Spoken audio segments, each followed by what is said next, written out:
that egg freezing is very popular in Western countries. In fact, 20 to 25% women are opting for egg freezing. But in India, the situation is a little different. If a woman wants to postpone her pregnancy and at the same time she wants to preserve her reproductive potential, so we can give the option of freezing her eggs. Big question is that everybody talks about biological clock is ticking. Let's assume that a woman of 38 years and a woman of say 30 years walks into your clinic. So whom would you suggest to go for social egg freezing? See, it is not like max, like you get these much number of eggs and you get a very good quality. It's not like arithmetic, okay? You need not freeze your dreams when you have the option of freezing your eggs. Welcome to Unshame Fertility Podcast, where we talk raw.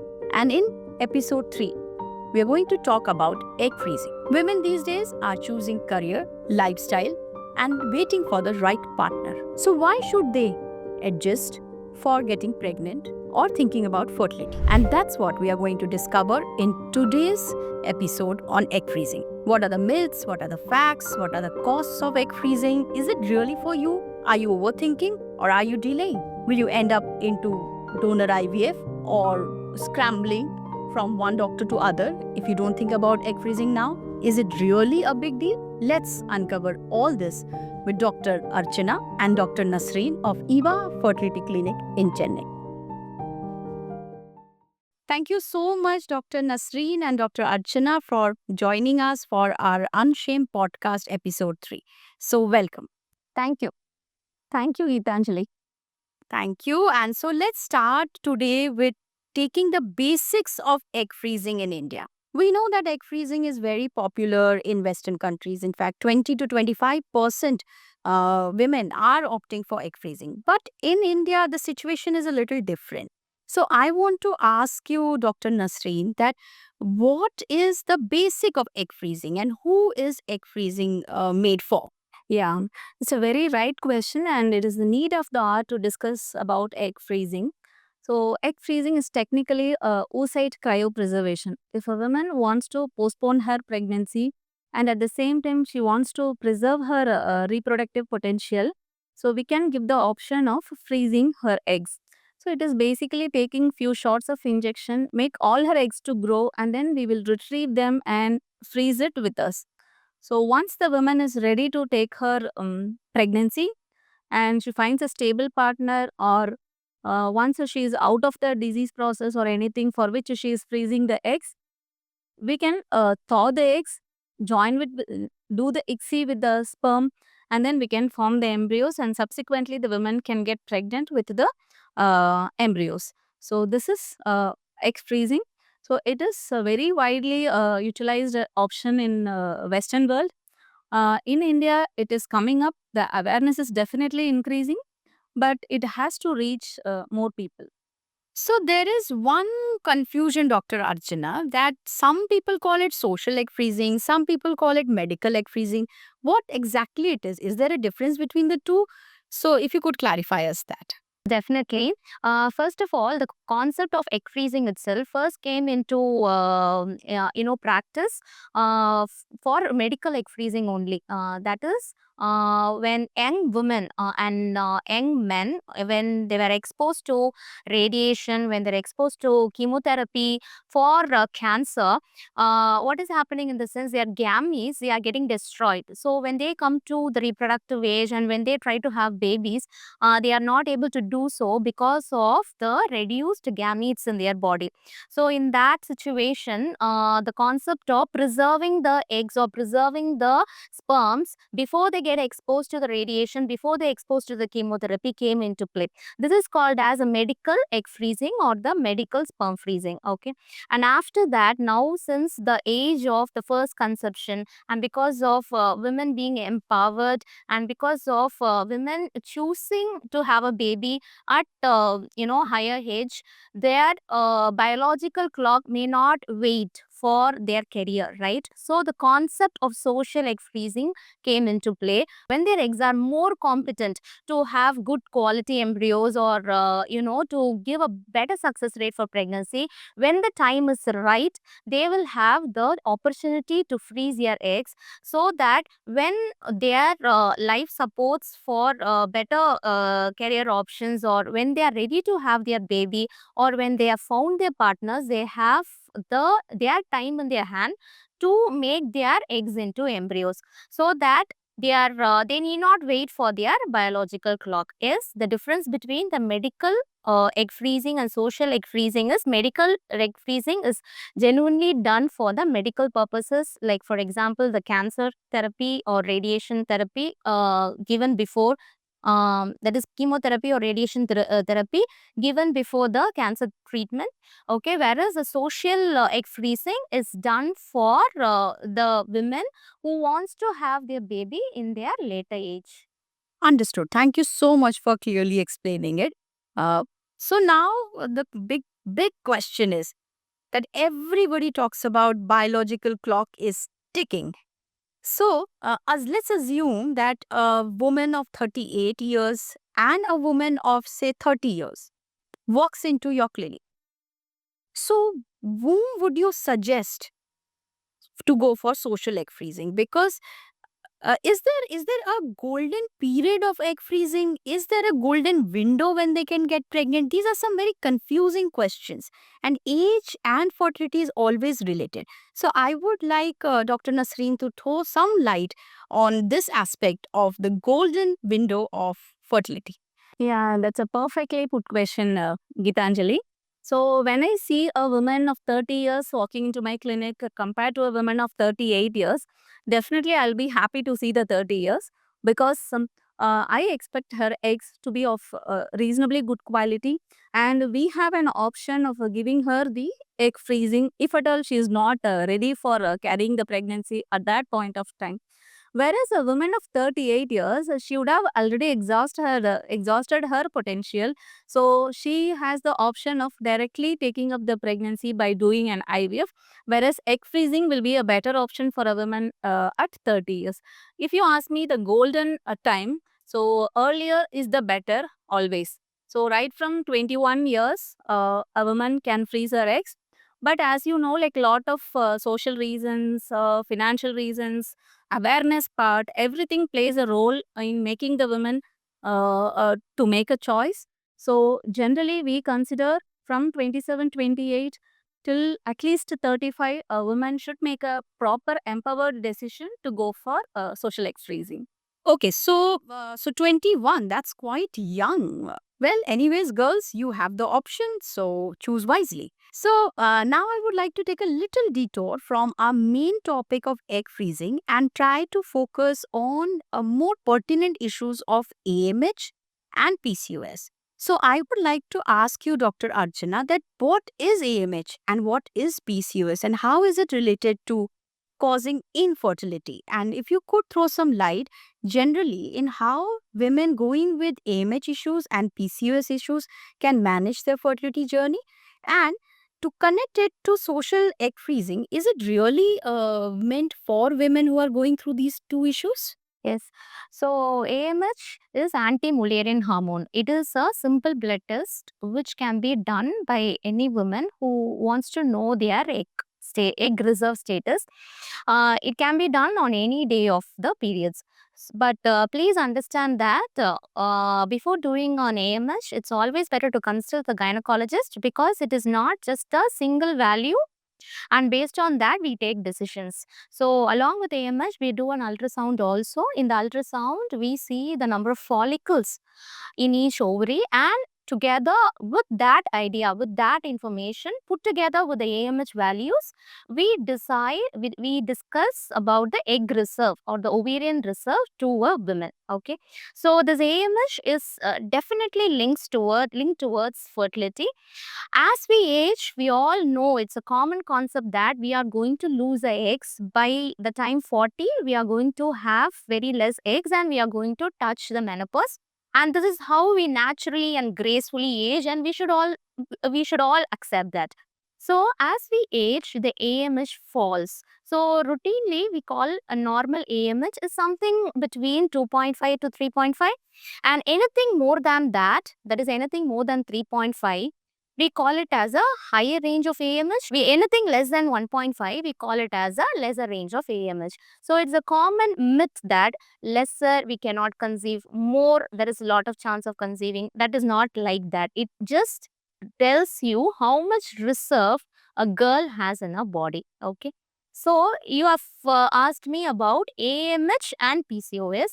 Generally, in women with PCOS, the AMH values will be of the higher range, that is more than 3.5 to 4.5. It will be more than that. Definitely, the PCOS and the AMH, it is linked towards infertility, because more the AMH, it indicates that the egg quality or the way the women respond to the injections or the medications given by us will be lesser. So, of course, if a woman coming with PCOS and a higher AMH, we will give them lifestyle modifications.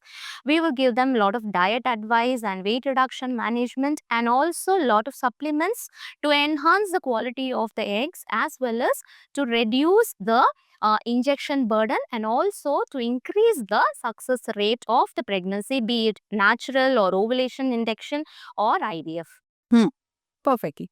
So, I would also like to know that is egg freezing a good option for women who have AMH and PCOS issues? Dr. Nasrin, if you would like to throw some light on this. Yeah, so if a woman wants to preserve her fertility potential, irrespective of the level of AMH, irrespective of whether she has PCOS or not, we will do a thorough, comprehensive fertility assessment, and we will see her uterus status, any other cyst or anything she has, and we will assess her in detail, and then we will give them the option of a social egg freezing, because once a woman chooses the option of preserving her eggs, there should be a realistic hope in the future that she can get pregnancy in future out of the frozen eggs.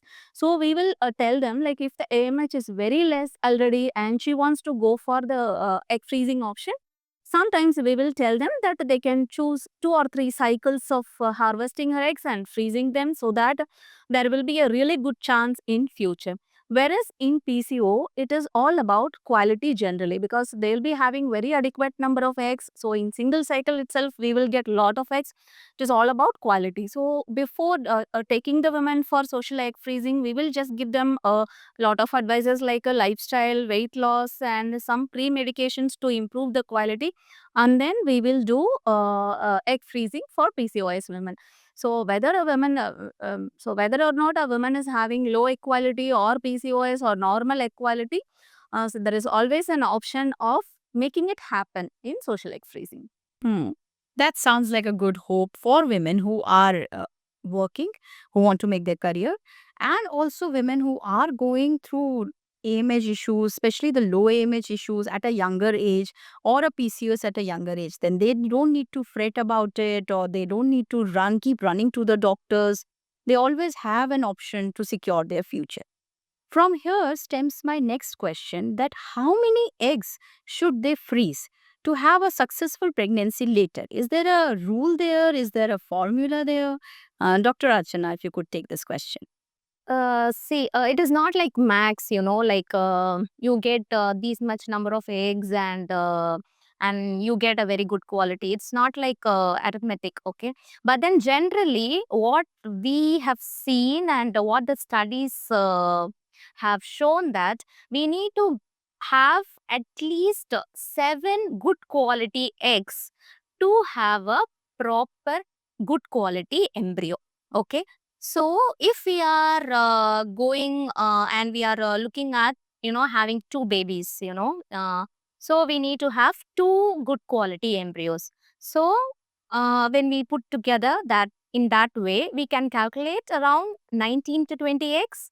If a woman chooses at the right age, say as Dr. Nasrin told, around 25 to 28, and she doesn't have the problem of low AMH, if she is having a normal reserve, and if we are going to stimulate her in a proper way, we can easily look at around 15 to 20 eggs. We can retrieve 15 to 20 eggs during one particular cycle, and we can freeze all her eggs, 15 to 20 eggs. And when she finds a partner and she is prepared for childbirth, we can do a process called as IVF or ICSI, and we convert those 15 to 20 eggs into beautiful looking 4 to 5 embryos. Perfect. So these 7 is your lucky number here. So minimum. Yes, seven. And that's why the government of India in the recent ART law also, they have told that for doing an egg pickup in a donor cycle, we need to look at 7 eggs from a donor, so that we get one good quality embryo. Perfect. So 7 is the lucky number. So ladies listening to this pod. Let me add a point here, Gitanjali. See, if a woman chooses and goes for the option of egg freezing, there are a lot of other factors which also contribute to fertility. For example, a woman freezes her eggs at 28 years. She decided to get married at 32 or 33. And the other factors like what is her current health condition, and how is the sperm quality of the husband, all those things will also have an impact of her future pregnancy chances.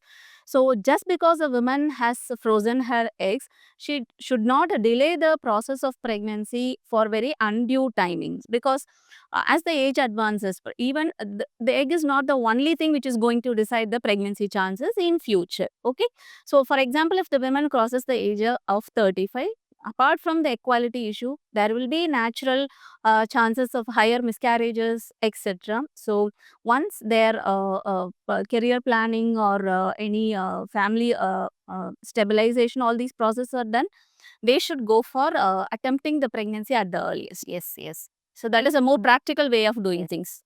And even the male factor also play into consideration, right? We'll never know how the sperms will be there in her partner. So as Dr. Nasrin told, it's just not the eggs. It's not like she has put it into a bank and her reproductive future is ready. It's not like that. So whenever she has a chance, she has to try naturally first, as soon as possible. Recently, we had a client. She had frozen her eggs few years back, but when I looked into the records, it was like very minimal number of average quality eggs. And she has come to me again at 38, 39 years. So, it is already very late to use her low quality eggs. Yes. No, this is really important to put things into the right perspective and keep the expectations correct. It doesn't mean that, if you just frozen your eggs, now you're sorted and then you can go back and plan your pregnancy at 40s. And then come back saying that, the freezing didn't work. So, yeah, this is really important to keep these factors also in mind. Now, one of the biggest questions that come to me in Fertility Dost, because I work with a lot of women and young girls, is scared. They are scared of egg freezing. They are convinced on the idea, convinced on the concept. They know that this is really helpful. This is something which is going to sort out a lot of their present problems, but they're scared that will it be uncomfortable, will it be painful, how many days I have to take leave from office, do I need to take rest? So these are the questions that I want to ask you, Dr. Nasrin. Yeah, once a woman chooses for egg freezing, she can come to the clinic without any fear. There is no need to get scared about the procedure, because like nowadays all the injections are in recombinant forms, so they are just given like a subcutaneous injections, just a skin fat injection only, and the total number of injections, the total duration of the shots will be maximum around 10 days. She can continue to work. So of course, many of our clients who are choosing the egg freezing option, they continue to work while they take the egg freezing option. They just come to clinic, take the shot, go to the work, and they continue the works. So there is absolutely no need for taking any break from their work or career. Also, the injections are very painless, and it is not a very tedious process. Once all the eggs are mature, we give them a trigger shot and we ask them to come for the egg collection process, which is going to take a maximum of half an hour, including recovery and everything. It is just going to take a half day work of a half day break from their work, and they can resume the works the right next day itself. And the procedure itself is very painless, and mild sedation is only given. It is not a very deep anesthesia. So if you ask me how much like how long a woman has to take a break from the career while choosing the option of egg freezing, is just 1 day. I'm going to give the name painless as the big keyword from this discussion. So there's nothing to fear. And it has been well tested out, and things are already, and I think ladies can speak to doctors and can discuss this in detail and plan the things, and just a half day leave. So yeah, why not do it over a weekend? So one more question that is coming to my mind is the health risk. Is there a long-term health risk associated with egg freezing or IVF for that matter? Because we do get a lot of questions that if we get IVF done, is there anything in future? And in fact, one of the commonest question that comes is that if we go for IVF today, will our menopause come earlier? So, Dr. Archana, can you explain this? Is it a reality or is it a myth? Or are there any precautions that women or couples are going for freezing or IVF should consider beforehand? Okay, thank you. It's a very beautiful question, and most of our patients also they constantly ask, because IVF is a big procedure, right? And most of them will be want to know whether there is any long term or a short term side effect. Especially you have mentioned about premature menopause. Okay, so for explaining that, I'll explain a bit of science. Okay, so we are all born with fixed number of eggs, all women in this world. Okay, and out of these eggs, monthly, some 10 to 20 eggs are recruited. Okay, and out of 10 to 20 eggs, one egg termed to be dominant is produced to meet the sperms. Okay, so during a natural cycle, out of those 20 eggs which were selected during that cycle, one is selected. Okay, and out of those 20 eggs which has been one has been selected, the rest of the eggs are being destroyed. This is what is happening, and this is a recurring physiology which is happening every month. So what is happening in IVF cycle? In IVF cycle, we are going to give medications for all the eggs which are recruited in that particular cycle to grow. That is, out of 10 to 20 eggs which has been recruited and one being dominant, others being destroyed. Okay, instead of being destroyed, we give injections for the eggs to get stimulated and grow. This is what we are doing, okay, in IVF cycles. And by giving IVF injections, we are not making the eggs which are deemed to grow in the next cycle, which are deemed to grow in this particular cycle, we are giving injections and growing. So in no way that the eggs will be used in a proliferative fashion. That science we all need to understand. So yes, it doesn't lead to premature menopause at all. It is a common myth saying that if I go for an IVF, I may end up in menopause earlier. Okay, it is a myth, it doesn't happen. And coming to short term side effects, I would say short term discomfort, like during an IVF injection, a minor discomfort will be there in the form of bloating, in the form of mild nausea, okay, and form of a mild abdominal pain. And on the day of egg retrieval, the women generally find mild discomfort in the lower abdomen. In our clinic, the woman walks in the clinic, gets her eggs out and walks out of the clinic. This is how happens. Okay, before the sunset. Okay, so it is as easy as it. Okay, only very rarely, probably around 0.5 to 1% of the women may experience sometimes severe pain and severe bloating. They end up in OHSs, but it is all rare nowadays, okay, because we give injections and stimulations in such a way that their eggs are not overstimulated. Okay, so this is about the short-term side effects. Long-term side effect in the form of babies who are born with IVF having more abnormalities or more miscarriage. It is all myth. In scientific studies also, it has been proven that there is no difference between a naturally conceived conception and IVF conception. And common misconception is, if I go for an stimulated injections and IVF injection, will I have cancer? No, it is also not true. Okay, safely a woman can undergo 3 or 4 of IVF stimulation safely. None of the injections will lead to cancer. So there is not much of long-term or short-term side effects. There might be some discomfort during the IVF injections alone. So now that the myth is out of the window, let's talk about money. So how much does an egg freezing process cost, and is there any insurance that can cover? Are there any corporate health schemes that can cover? Yeah, so that would really help our women plan it better. Yeah. See, once a woman chooses for egg freezing, the cost should not be a hindrance to make that a decision. So we make egg freezing options in very, very easy, financially doable way. So the basic freezing cost will be around 80,000 rupees for per cycle of egg freezing. Plus, they have to spend on the injections. Yes, of course.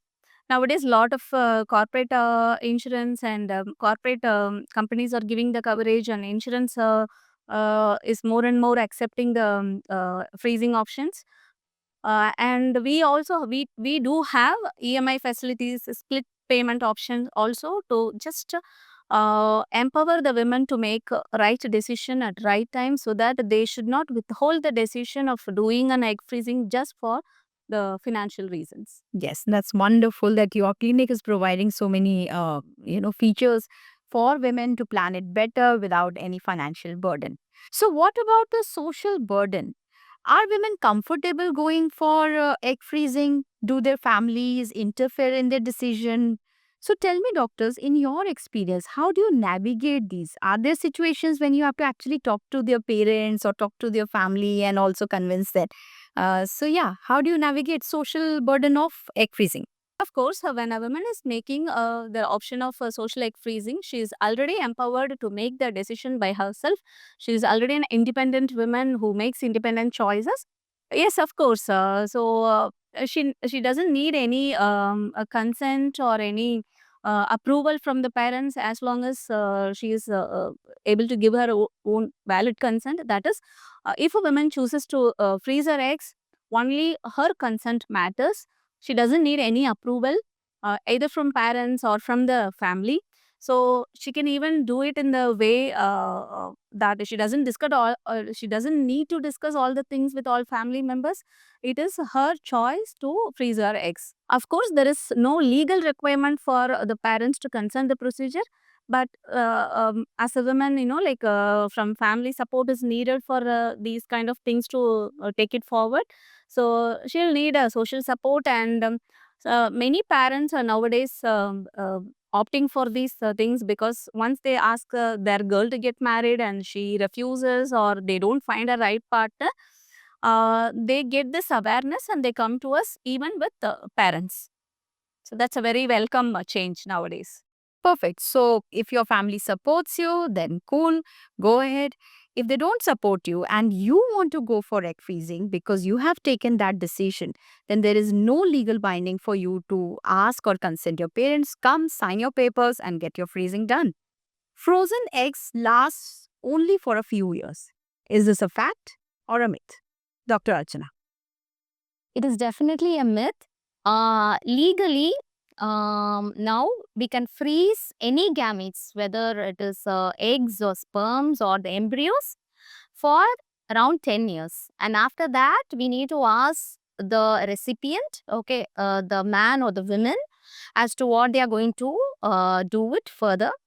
Okay, so we can store it. Your question is whether, if the frozen eggs is going to last a long time, whether the quality will reduce.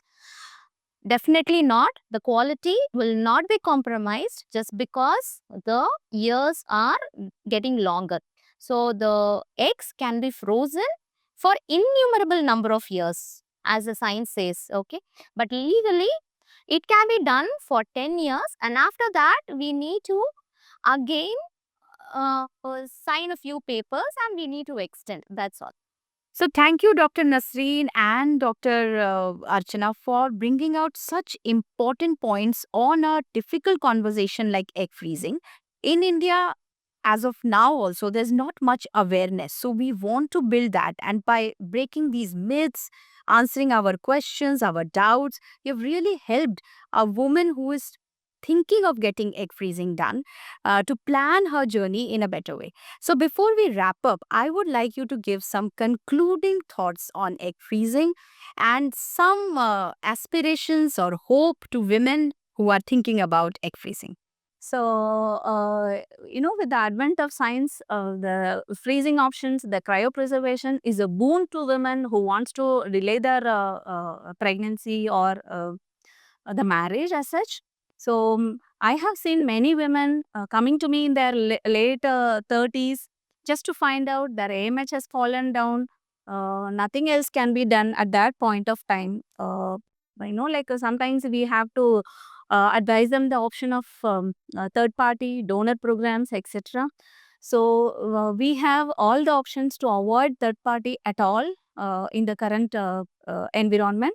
So if a woman is not married and she wants to postpone her motherhood, just go for social egg freezing. And if a woman is married and still she wants to delay the motherhood, she can form her embryos and freeze it. So that is how she can progress in her career as well as in her family life.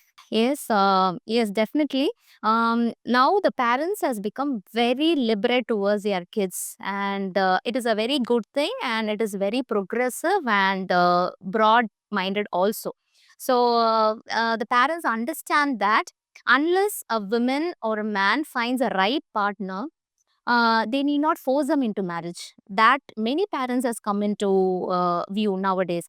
So at the same time, we should also accept that the biological clock will not wait for us. So it is a good thing that we postpone the marriage for career or until we find the right partner. But we should understand the fact that the science has improved so much that anything is possible nowadays. So we can plan the child at the right moment when we feel right enough in our life. So the science has helped us to freeze our gametes at the right time when our fertility at its peak. It is not only for the social reasons, for medical reasons also, this has come into boon. So definitely the parents should, when doctors advise the gamete freezing, the egg freezing or sperm freezing for their kids, the parents, because most of them will be minors at for the when we advise medical freezing for them, they'll be minors, they'll be under 18. Without parents' consent, we cannot go ahead. So parents should also have that idea that freezing the eggs or the sperms now will be definitely beneficial in their future. So this is the things we have to use science to our for our benefits. At the same time, when we find the right opportunity, the first priority is getting married and having kids. Yeah, rightly said. See, whenever I meet a woman above 30 who's planning for delaying her motherhood, I would say her, you need not freeze your dreams when you have the option of freezing your eggs. And that's a wrap for our Unshame Fertility podcast. Stay tuned for more such interesting and important discussions. Don't forget to subscribe our channel.